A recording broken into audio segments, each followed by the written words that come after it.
Aujourd'hui, je veux vous parler d'un sujet délicat, de ceux que les hommes évoquent rarement à voix haute, mais qu'ils portent en silence avec une certaine appréhension, surtout après 50 ou 60 ans.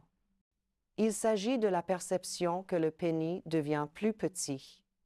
Oui, c'est quelque chose qui peut réellement arriver, et vous ne savez pas combien de patients arrivent à mon cabinet en se sentant peu sûrs d'eux, déconcertés et même honteux de ce qu'ils vivent.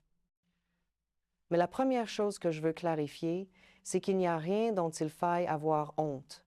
C'est un sujet médical courant et vous méritez d'avoir une information claire, honnête et sans détour. Saviez-vous qu'avec le temps, il est possible que le pénis subisse une réduction de taille? Même si l'idée est inconfortable, il est crucial de comprendre pourquoi cela arrive. Le corps humain traverse des transformations inévitables avec l'âge et l'une des zones les plus touchées est la circulation sanguine, ce qui impacte directement les tissus du pénis. Si vous y pensez bien, le pénis fonctionne d'une manière semblable à un muscle. Il a besoin d'un usage fréquent pour rester actif, fort et fonctionnel. Lorsque les érections deviennent moins fréquentes ou moins fermes, ce tissu commence à s'affaiblir, perd de son élasticité, devient moins réactif et peut peu à peu s'atrophier. Il ne s'agit pas seulement du passage des années.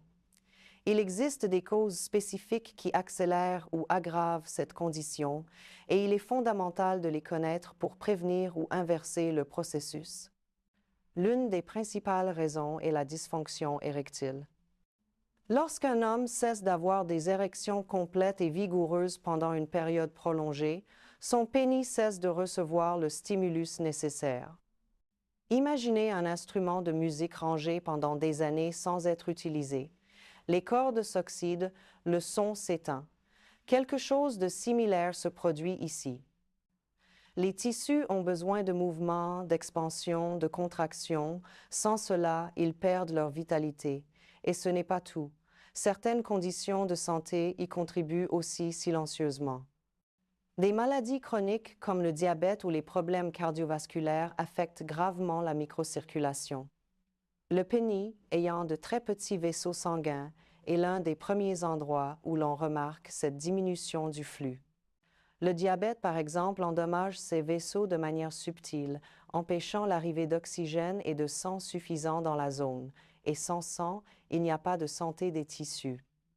Quand cet apport vital se réduit, les tissus s'affaiblissent, ne répondent plus de la même manière, et cette diminution peut se refléter tant dans la fonction que dans la taille, et il y a plus. Un autre facteur très fréquent est l'obésité.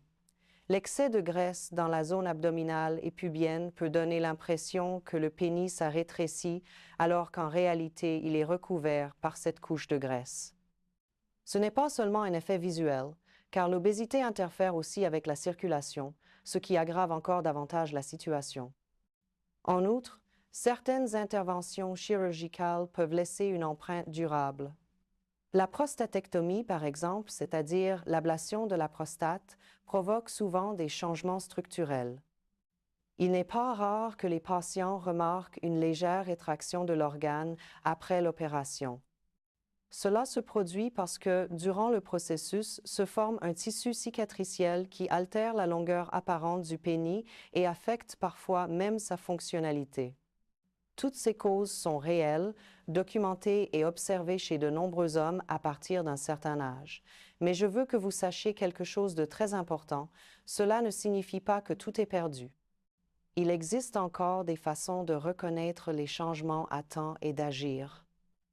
C'est pourquoi, dans la suite, je veux que vous prêtiez attention, car nous allons parler de la manière de savoir si cela vous arrive, et plus encore, de ce que vous pouvez faire pour empêcher que cela progresse. Vous vous demandez comment savoir avec certitude si votre pénis a réellement diminué de taille. Beaucoup d'hommes remarquent une différence visuelle. Ils sentent que quelque chose a changé, mais n'ont aucune idée de la façon de le vérifier correctement. Et c'est là que commencent les doutes, les inquiétudes et les erreurs, car même en essayant de le mesurer, beaucoup s'y prennent mal, ce qui ne fait qu'augmenter l'anxiété. Pour obtenir une mesure réelle et précise, vous devez la faire avec le pénis en érection complète. Prenez une règle ou un mètre ruban et placez-le sur la partie supérieure du pénis, en l'appuyant doucement contre l'os pubien, cet os situé juste au-dessus de la base. De là, mesurez jusqu'à la pointe du gland. Une autre option, si vous n'êtes pas en érection, est de prendre le pénis flaccide, de l'étirer délicatement jusqu'à constater qu'il ne s'allonge plus, puis de prendre la mesure depuis le même point de départ. En général, la longueur obtenue en étirant le pénis au repos est très semblable à celle obtenue en érection. Ainsi, si vous avez un enregistrement antérieur et que vous le comparez à une nouvelle mesure, vous pouvez constater clairement s'il y a eu une réduction. Il est également important d'observer si la rigidité de vos érections a changé, si elles ne sont plus aussi fermes qu'avant ou si, visuellement, vous percevez que la taille semble moindre. Ces détails, bien que subtils, peuvent vous donner des indices précieux. Et si vous constatez effectivement une diminution, le plus important est de ne pas paniquer. L'essentiel est de comprendre ce qui la provoque, comme nous l'avons déjà vu. Et maintenant que vous savez comment l'identifier clairement, il est temps de parler de ce qui peut réellement faire la différence. Les stratégies pratiques que vous pouvez commencer à appliquer dès aujourd'hui pour prévenir ou même inverser ce processus. La première chose et la plus cruciale est d'améliorer la circulation sanguine, car, comme nous l'avons dit, la santé du pénis dépend en grande partie d'un flux sanguin correct. Et pour y parvenir, il y a des actions très concrètes à entreprendre. La première consiste à bouger votre corps. Pas besoin de courir des marathons. Marcher chaque jour, faire du vélo, nager ou pratiquer n'importe quel exercice léger, mais constant peut avoir un impact profond. Essayez de rester actif au moins 30 minutes par jour, 4 à 5 fois par semaine. La deuxième action consiste à soigner votre alimentation. Une alimentation pauvre en nutriments et riche en graisses, en sucre ou en produits transformés est l'ennemi direct de votre circulation. Commencez donc à réduire les aliments frits, les charcuteries, les sucreries industrielles et les boissons alcoolisées. À la place, privilégiez des légumes frais, des fruits variés, des légumineuses, des céréales complètes et des protéines maigres comme le poisson ou le poulet. Ces aliments aident à garder vos artères propres, facilitant le flux sanguin dans tout le corps, y compris la zone génitale. Le deuxième point clé, et non des moindres, est de contrôler strictement toute maladie chronique. Si vous avez un diabète ou une hypertension, il est fondamental de les garder sous contrôle. Il ne suffit pas de prendre des médicaments de temps en temps. Vous devez suivre le traitement à la lettre, réaliser des examens périodiques et maintenir une communication ouverte avec votre médecin. Si ces conditions se déstabilisent, ce sont d'abord vos vaisseaux sanguins qui en souffrent et cela affectera inévitablement votre vie sexuelle. Troisième pilier fondamental, maintenir une vie sexuelle active et saine. Cela peut sembler évident, mais beaucoup d'hommes, avec le temps, délaissent cet aspect. Il ne s'agit pas uniquement d'avoir des relations avec un partenaire. Il existe aussi des façons saines de maintenir le pénis actif par vous-même. La masturbation, pratiquée avec modération et conscience, stimule les tissus, favorise la circulation et maintient la fonctionnalité érectile. Il existe en outre des dispositifs conçus à cet effet, comme la pompe à vide pénienne. Cet appareil aide à améliorer l'irrigation sanguine locale, mais il est indispensable de souligner quelque chose d'important. Ne l'utilisez pas sans consulter au préalable un professionnel. Un usage incorrect ou sans supervision peut provoquer des dommages irréversibles. Si vous avez des doutes ou de la curiosité au sujet de ce type d'outil, parlez-en à votre urologue. Il saura vous orienter en toute sécurité. Le quatrième pas essentiel est de traiter directement tout signe de dysfonction érectile. Si vous constatez que vos érections sont plus faibles, moins fréquentes ou qu'elles ne durent plus comme avant, ne l'ignorez pas. Ne laissez pas non plus la honte vous empêcher de chercher de l'aide. Chaque jour, des milliers d'hommes affrontent ce problème en silence, alors qu'il existe en réalité de multiples traitements efficaces, sûrs et discrets, des médicaments spécifiques aux thérapies hormonales indiquées par des spécialistes, en passant par des technologies comme les ondes de choc de faible intensité qui stimulent la régénération des vaisseaux sanguins dans le pénis. Ces traitements peuvent non seulement restaurer votre capacité érectile, mais aussi vous aider à récupérer une partie de la taille perdue avec le temps en réactivant l'élasticité des tissus. Avant d'aller plus loin, je veux insister sur quelque chose de vital. Aucun conseil ne remplace la consultation avec un spécialiste. Si vous avez des doutes, cherchez une orientation professionnelle. Un urologue ou un andrologue ont les connaissances et l'expérience pour vous guider avec responsabilité et soin en adaptant les solutions à votre situation spécifique. Chaque corps est différent et ce qui fonctionne pour l'un n'est pas toujours idéal pour l'autre. Maintenant que vous disposez des outils pour identifier s'il y a réellement eu une diminution, que vous comprenez les causes les plus courantes et que vous connaissez les premières actions à adopter, il est temps d'approfondir. Explorons ensemble des solutions plus pratiques, efficaces et réalistes que vous pouvez commencer à mettre en œuvre dès aujourd'hui. Car même si ce défi semble difficile, vous n'avez pas à l'affronter seul. Il existe des moyens réels d'améliorer les choses, de retrouver votre confiance et de vous sentir à nouveau épanoui, à condition de décider d'agir et de chercher l'accompagnement adéquat. Je veux maintenant vous présenter un plan détaillé, simple et efficace, conçu étape par étape pour vous aider à préserver la santé de votre pénis et à renforcer votre bien-être sexuel de façon globale.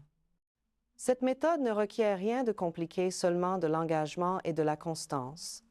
Commençons par la première étape, améliorer la circulation dans la région génitale.